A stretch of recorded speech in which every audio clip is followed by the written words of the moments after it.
አንድ አምላክ በሚሆን በአብ በወልድ በመንፈስ ቅዱስ ስም በእውነት እናምናለን። የቅዱስ ዑራኤል ጸሎቱ በረከቱ ከወዳጆቹ ከመላው ሕዝበ ክርስቲያን ጋር ለዘላለሙ ይሁንና በታኅሳስ 22 ቀን የሚነበብ የሚጸለይ የቅዱስ ዑራኤል ድርሳን ይህ ነው። ከዚህ በኋላ ከዚችው ገዳም ውስጥ በብርሃን ሰረገላ ተጭነን ተነሳንና ከጣና የባህር ወደብ ላይ ደረስን። በዚያች የባህር ደሴት ውስጥ የሚኖሩ ሰዎች ሁሉ እነዚህ የነገሥታት ልጆች የሚመስሉ እንግዶች ከወዴት መጡ እያሉ በመደነቅ በደስታ ተቀበሉን። ከዚያም ከወዴት አገር እንደመጡ ኑ እንጠይቃቸው ተባባሉ። ወደ እኛ ዘንድ መጥተውም ቀረቡና እናንተ ታላላቅ እንግዶች ከወዴት መጥታችኋል አሉን። ዮሴፍ ድንቅ በሚሆን በጥበቡ ኃይል ሰማይና ምድርን የፈጠረ የእግዚአብሔርን ሥራ እናይ ዘንድ ከኢየሩሳሌም የመጣን የገሊላ ሰዎች ነን አላቸው። ከዚህ በኋላ የተቀበሉን የእነዚህ አገር ሰዎች እነዚህን ደሴቶች ወደሚያስተዳድር ወደ ጌታችን እናደርሳችሁ ዘንድ ኑ ከጀርባ ላይ ተሳፈሩ አሉ። ትውልዱ ወይም ነገዱ ከገሊላ ከይሁዳ ነገሥታት ወገን በመሆኑ ከኢየሩሳሌም ወደ እኛ ሀገር የሚመጡትን ሁሉ ይወዳቸዋልና። ከዚህ በኋላ ተነሳንና ከጀልባው ላይ ተሳፍረን ከእነርሱ ጋር ሄድን። ከዚያም ከእነርሱ ጋር ሄደን ከጣና ደሴት ደረስን። እነዚያም ደጋግ ሰዎች መምጣታችንን ለጌታቸው ነገሩት። እሱም ፈጥኖ ተነሳና ወደ እኛ መጥቶ በሰላም በደስታ ከተቀበለን በኋላ ከባህሩ ደሴት ውስጥ ለብቻችን ማረፊያ ሰጠን። ከዚያም ጌቶቼ ከወዴት መጥታችኋል አለን። ዮሴፍም የመጣነው ከገሊላ አገር ከኢየሩሳሌም ነው አለው። ከዚህ በኋላ የጣናው አገረ ገዥ ተነሳና ንጹሐን ሕፃናትን ካስፈጀ ከገሊላው ንጉሥ የሸሻችሁ እናንተ ናችሁን? አላቸው። የይሁዳው ንጉሥ ያነሳ ከመኮንኑ አፍ በሰማሁ ጊዜ ፈጽሜ ደነገጥሁ። እንደ በድንም ሆንኩና መናገር አቃተኝ። ምክንያቱም ልጄን ሊገድልብኝ የሚፈልገው የሄሮድስ ጭፍራ መስሎኝ ነበርና።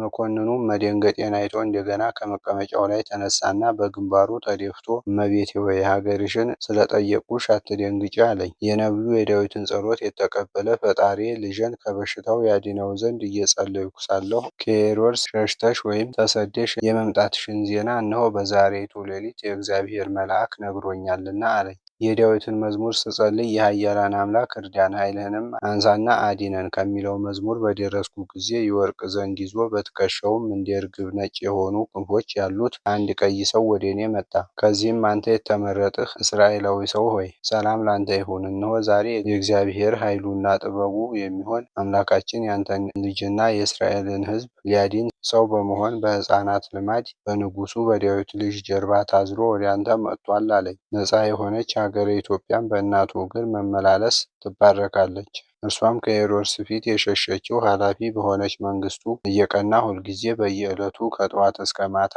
ከነ ልጇ ስለሚፈልጋት ነው። ግሩም በሆነ በሚያስፈራ ድምፁ ይህንን ነገር በነገረኝ ጊዜ ደንግጬ ከባህሩ ውስጥ ወደቅኩ።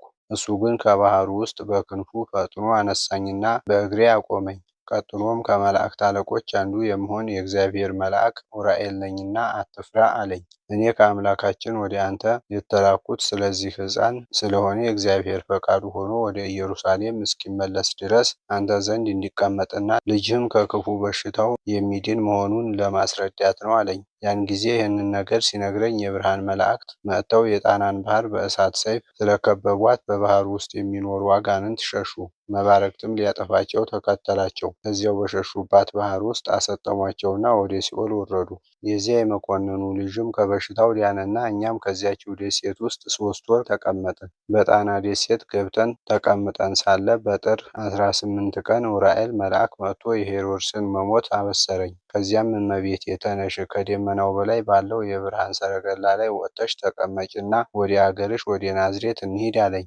ያን ጊዜ ከባህሩ ደሴት ወጥተን ስንሄድ መኮንኑ መጥቶ ጌቶቼ ከዚች ቦታ ለመሄድ ለምን ተነሳችሁ? ወይም በእናንተ ላይ ክፉ ሥራ ሰራሁባችሁ? አለ። ይህንን ነገር ሲናገረኝ ከመላእክት አለቆች አንዱ የእግዚአብሔር መልአክ ዑራኤል መጥቶ አንተ በእነሱ ላይ ክፉ ሥራ ሰርተህባቸው አይደለም፣ ክፉ ሥራ የሰራባቸው ሄሮድስ ስለሞተ ወደ ገሊላ ስለሚመለሱ ነው እንጂ አለው። መኮንኑም ከመልአኩ ከቅዱስ ዑራኤል አንደበት ይህንን ነገር በሰማ ጊዜ አለቀሰ። በዚያች አገር የባህር ደሴት የሚኖሩ ሰዎችም የመኮንኑን ለቅሶና ጩኸቱን ሰምተው ጌታችን ሆይ ምን ሆነሃል? ምንስ ያስለቅስሃል አሉት። ያን ጊዜም መኮንኑ ዛሬ ያገኘኝን ሐዘን ሁሉ ብነግራችሁ ምን ይጠቅማችኋል? ነገር ግን እነዚህ ሰዎች በኃጢአቴ ምክንያት ተለይተውኝ ወደ ሀገራቸው ከሚሄዱ ብሞት ይሻለኝ ነበር አላቸው። መኮንኑ ይህንን ነገር ሲናገር ያን ጊዜ ልጄ በሰሎሜ ጀርባ ታዝሎ ሳለ ደመና ጠቀሰ። መልአኩ ቅዱስ ዑራኤልም እመቤቴ ከደመናው ላይ ተቀመጭ አለኝና ከብርሃኑ ሰረገላ ላይ አወጣኝ። የዚያች አገር ሰዎችም እያዩን ከሰማዩ አየር ላይ ወጥተን ቆምን። ያን ጊዜ አቤቱ አምላካችን ሆይ ከእኛ ጋር በእንግድነት የነበሩትን የእነዚህን ሰዎች ነገር ለእኛ ለባሮችህ ግለጥልን እያሉ በብዙ ጮኹ። በዚህ ጊዜ መልአኩ ዑራኤል በሞት ጥላ ስር በጨለማ ውስጥ ላሉት ያበራ ዘንድ የእስራኤል ብርሃን በሀገራችሁ ላይ ተገልጧል እያለ አሰምቶ ተናገረ። አገራችሁ ቅድስት በሆነች በእናቱ እግር በመረገጧ የተባረከች ሆናለችና። ያን ጊዜ በሀገራቸው ቋንቋ ቅድመ ዓለም የነበርክ ዓለምን አሳልፈህ የምትኖር ጌታ ሆይ ዛሬ ምድርህን ይቅር አልሃት እያሉ አመሰገኑ። በሞት ጥላ ስር በጨለማ ውስጥ ለምንኖር ለእኛ የእስራኤል የባለሟልነት ክብራቸው ብርሃን በምድራችን ተገለጠ። አገራችን በብርሃናቸው ጸዳል እንደ ዱር አበባ በፍጹም ደስታ አጌጠች ወይም አሸበረቀች። እንደ አባታችን እንደ አብርሃም ርስት ከሕንፃዋ አርአያ የሕይወት ምንጭ ከሷ ይመነጫል። በእንደዚህ ያለ ምስጋና እያመሰገኑና እየዘመሩ ወደ ሀገራቸው በሰላም ተመለሱ። እኛም በብርሃን ሰረገላ ከተቀመጥን በኋላ ሰዎቹ ወደ ሀገራቸው ወደ ጣና እስኪመለሱ ድረስ ከሰማይ ጠፈር በታች ባለው አየር መካከል በደመናው ላይ ቆመን ተመለከትናቸው። በዚያች ዕለት ከቀኑ 6 ሰዓት በሆነ ጊዜ ልጄ በኢትዮጵያ ውስጥ የሚገኙትን ተራራዎች ሁሉ ለስምሽ መታሰቢያ ይሆንልሽ ዘንድ አስራት አድርጌ ሰጥቼሻለሁ ተመልከቺ አለኝና እኔም በምዕራብ በኩል 4 ተራሮችን ተመለከትኩ። ይህችውም አገር ጎጃም የሚሏት ስትሆን በውስጧም የሚኖሩ ሰዎች በኋላ ዘመን አንቺ ያለ ዘርአ ብእሲ እንደወለድሽኝ እኔም ከአንቺ ሥጋ መልበሴን አስቀድመው የሚያምኑ ናቸው አለኝ። በዚች አገር ውስጥ ሳያዩኝ የሚያምኑ ብዙዎች ቅዱሳኖች አሉ። በጠቅላላው የኢትዮጵያ ሰዎች ሁሉም በወንጌል ትምህርት ያምናሉ። በእነዚህ አገሮች ሁሉ እስከ ዓለም መጨረሻ ስምሽ ሲመሰገን ይኖራል። በዚህም አገር ውስጥ ከአንቺ ሥጋ መልበሴን ወይም መወለዴን ከሚያምኑ ከክርስቲያኖች በቀር አረማውያን አይቀመጡባቸውም። ዳግመኛም በግራ በኩል ሜዳዋ ወይም መስኳ ደስ የሚያሰኝ እንደ ብርሃን የምታበራ አገር አየሁ። ያን ጊዜ ልጄን በእግራችን አንጻር በምዕራብ በኩል ያለች ያቺ አገር ማናት? ማን ትባላለች? አልኩት። ልጄም የለመንሽኝን እንዲነግርሽ ወይም ያቺን አገር አሳይሽ ዘንድ ዓይንሽን ወደ ኋላ መለስ አድርገሽ ወደ ምስራቅ ተመልከቺ አለኝ። ወደ ምስራቅም መለስ ብዬ ስመለከት ይህ የምታየው አገር ሸዋ ይባላል አለኝ። ዳግመኛም በዚሁ አገር ውስጥ ከፀሐይ መውጫ በኩል በቆላው አገር ምድር ውስጥ በከፍተኞቹ ተራራዎች በታች ውሃው እጥፍ ሆኖ እየፈሰሰ ከደጋው አገር የሚወርደውን ትልቁን ወንዝ ተመልከች አለኝ። እስከ 2ቱ ተራሮች በታች ድረስ ያለው አገር ሶዶና ዴዋሮ፣ ሙካና ኪሊሎ፣ ጊምቢና ሎሚ ባሶ ይባላል። ከ2ቱ ተራሮች በበላያቸው ያለው አገር ደግሞ ሰፊ ሜዳና አደባባይ መርህባ ሀገር ይባላል። ከመጀመሪያው ደጋ ሀገር እስከ ቆላው ምድር ያለውም ምድረ ከተታና ሙገር የሸዋ ሜዳና ወግዳ ይባላል። ሌሎቹም ሰርማትና ቅሌና መንዝና መርሃ ቤቴ ይባላሉ። በፀሐይ መውጫም በኩል እስከ ህንድና ሁሩ ግሪኮችም ወሰን ድረስ ይፋትና ኤፍራታ፣ አሰቦትና ጨርጨር ይባላል። በደቡባዊ ምዕራብ እስከ ምድር ወሰን ወይም ዳርቻ ድረስ የጉራጌ አገርና ከንባታ ምድር ጃንጀሮ ይባላል። ወደ ሰሜን ሲል በቀኝዋ በኩል እኛ ከትግሮች አገር ከተሻገርንበት እስከ ተከዜ ወንዝ ድረስ ከመጀመሪያው ፀሐይ መውጫ ከኤፍራታ ይዞ ከደጋው ወደ ህንድ ሀገር የሚወርደው ውሃ አንድ ሀገር ይባላል። ይኸውም አንዱ ሀገር አርሳባ፣ ሁለተኛው አሞር የአውራጃዎቿ አገርና ጉራ ይባላል። ከፀሐይ መውጫ እስከ ምዕራብ ድረስ ያለው አገር የጨው ባህር፣ መካከሉም ሮሃና ላስታ፣ አገውና በጌ ምድር አማራ ይባላል። እዚህም ከበታቻችን ያለው ጎጃም ይባላል። ምዕራቡም የአረብና የግንጃር ሆኖ እስከ እስክንድሪያ ግብፅ አረብ አገር ድረስ ነው። እናቴ ማርያም ሆይ ስሚኝ። ሕፃናትን ካስፈጀ ከሄሮድስ ፊት ፍርሃት የተነሳ ከሀገርሽ ከኢየሩሳሌም ወጥተሽ ወደ ግብፅ ተሰደሽ ስቃይና ችግር ከኔ ጋራ በደረሰብሽ ፈንታ የኢትዮጵያን አውራጃዎች በሙሉ አስራት የሆነሽ ዘንድ ሰጥቼሻለሁ። የአገርሽ የኢየሩሳሌምን 12ቱን አድባራት ወይም ተራሮች እንደቀደስኳቸው እንዳከበርኳቸው እነዚህንም እቀድሳቸዋለሁ፣ አከብራቸዋለሁ።